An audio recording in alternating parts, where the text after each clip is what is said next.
বড়ভূমিত নিৰ্বাচনী ৰণসিঙা বিপিএফ জিএছপিৰ নিৰ্বাচনী ৰণসিঙা বিটিআৰত আৰম্ভ হৈছে পৰিষদীয় নিৰ্বাচনৰ তৎপৰতা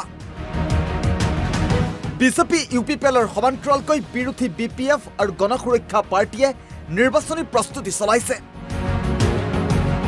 এইবাৰ দুই বৈৰী ৰাজনৈতিক দল বিপিএফ আৰু গণসুৰক্ষা পাৰ্টি ঐক্যবদ্ধ হৈ নিৰ্বাচনত অৱতীৰ্ণ হ'ব মুছলপুৰত অনুষ্ঠিত হৈছে গণসুৰক্ষা পাৰ্টিৰ কেন্দ্ৰীয় অধিৱেশন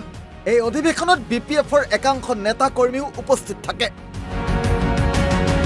এক প্ৰকাৰ মুছলপুৰৰ পৰাই দল দুটাই বড়ভূমিৰ নিৰ্বাচনী ৰণসিঙা বজাইছে বিটিচি নিৰ্বাচনক লৈ সম্পূৰ্ণ আশাবাদী নৱকুমাৰ শৰণীয়া বিটিআৰৰ ৰাজনীতি মূলতঃ বড়ো ৰাজনীতি বিটিচিত মেইনলি বড়ো ৰাজনীতি গতিকে আমি সাপোৰ্টিং ৰোল এটা হেৰি কৰিব পাৰোঁ গতিকে সেইটো আমি অস্বীকাৰ নকৰোঁ আমাৰ যিহেতু প্ৰায় ৩৫ মানুহ এটা আশাকাংক্ষা আছে যে ট্ৰাইবেল লগতে নন ট্ৰাইবেল লোকসকলেও ভূমি সমস্যাৰ পৰা সম্পত্তি অধিকাৰৰ পৰা চাকৰি বাকৰিৰ পৰা সেইখিনি সকলো বিচাৰে সেই স্বাৰ্থত আমি এটলিষ্ট চৰকাৰখনত মানে মোটামুটি ৩০% যাতে পাৰ্ট আমাৰ এটা থাকে সেই হিচাপত আমি EMGM বনাৰ কাৰণে আমি ৰেডি হৈ আছোঁ পৰিষদৰ ৪০টা সমষ্টিৰ ভিতৰত কেইটা সমষ্টিত প্ৰতিদ্বন্দ্বিতা কৰিব গণসুৰক্ষা পাৰ্টিয়ে ১২ৰ পৰা ১৫খন আসন জিএছপিয়ে বিচাৰিব আমি ১২ৰ পৰা ১৫ৰ ভিতৰত হয়তো আমি ডিমাণ্ড কৰিম তাৰ ভিতৰত আমি ৭টা বা ৯টালৈকে আমি কেণ্ডিডেট জিকাৰ কাৰণে আমাক ইমান ১২ৰ বন্ধটো নালাগে মেইন দলটো বিপিএফ থাকিব তাৰ সহযোগী হিচাপে ল'ব পৰাকৈ আমি আচলতে সমষ্টি ল'ম আৰু জিকাম গণসুৰক্ষা পাৰ্টিৰ অধিৱেশনত বিপিএফ মুৰব্বী হাগ্ৰামা মহিলাৰীৰ প্ৰতিনিধি হিচাপে উপস্থিত থাকে বিপিএফ নেতা দীপজ্যোতি চহৰীয়া নৱশৰণীয়াৰ আহ্বানৰ প্ৰতি বিপিএফৰ সঁহাৰি যে গণসুৰক্ষা পাৰ্টিৰ সভাপতি নৱকুমাৰ শৰণীয়া ডাঙৰীয়াই মুকলি আহ্বান জনাইছে আৰু আমাৰ বিপিএফ দলেও সঁহাৰি আগবঢ়াইছে আৰু ইতিমধ্যে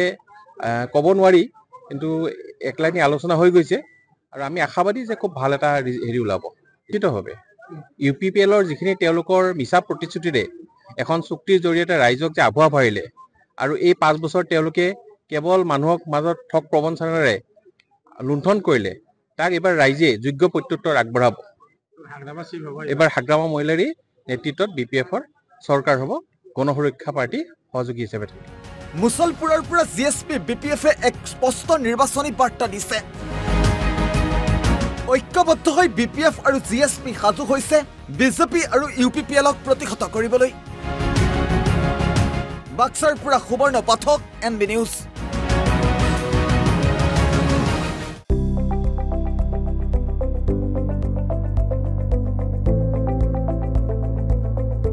NB নিউজ সহজ সৰল ভাষাত নৱভাৰতৰ কথা।